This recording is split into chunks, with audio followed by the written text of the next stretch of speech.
গলাচিপার 10 metre মধ্যে হাসান মামুর প্রতিবাদ কোনো নেতাকে আপনারা মেনে নেবেন না। জনপ্রচারের জন্য হাসান মামুন আজকে সবাই বিশেষ অতিথি হিসেবে জেলা কেন্দ্র কমিটির অনেক নেতৃবৃন্দ রয়েছেন। বিশেষ করে বিভিন্ন ইউনিয়ন থেকে আজকে আসে এই সমাবেশকে সফল সার্থক করেছেন এবং আমার দল বেদল দল বিশ্বাস দল সেবা সকল ইউনিয়ন বিএনপি থেকে যারা এসে এই সভাকে সফল সার্থক করতেছেন তাদেরকে বিএনপির পক্ষ থেকে আন্তরিক ধন্যবাদ জ্ঞাপন করছি। বক্তব্য নয় শুভেচ্ছা দাবি পেশ করে আমার বক্তব্য শেষ করব। আজকে আপনারা এই গোলাপটায় কি দেখতে পাচ্ছেন? এই গোলাপটায় বৃহত্তর জনগণ জয় বিশ্বাস জয় শিবা কবরনা জয় থেকে হাজার হাজার লোক তারা তাদের একটি দাবি নিয়ে এই মাঠে সমাবেশ করেছে। আর সেই দাবি হচ্ছে আগামী যখন সংসদ নির্বাচনে এই জনগণে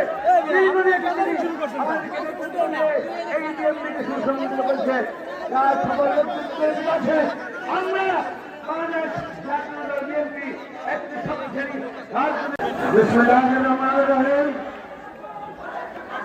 আজকে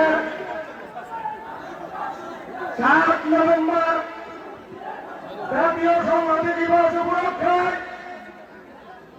বাংলাদেশ জাতীয়তাবাদী দল বিএনপির ও পৌর শাখার উদ্যোগে আজকের এই মহান দিবসে বিশাল জনসংখ্যার সম্মানিত সভাপতি উপস্থিত আমাদের প্রধান প্রিয় নেতা জনাব হাসান মামুন প্রধান অতিথি হিসাবে আমাদের মধ্যে উপস্থিত আছেন।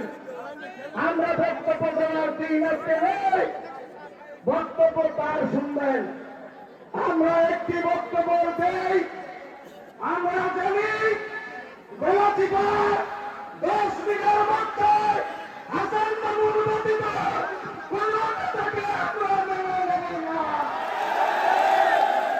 আমরা চাই আগামী সংসদ নির্বাচনে হাসান মামুন আমাদের মধ্যে নেতা হয়ে আসবেন এবং তিনি সংসদ নির্বাচন করবেন। এই আহ্বান রেখে আমি আমার বক্তব্য শেষ করছি। আল্লাহ হাফেজ। বাংলাদেশ জিন্দাবাদ। আসসালামু আলাইকুম।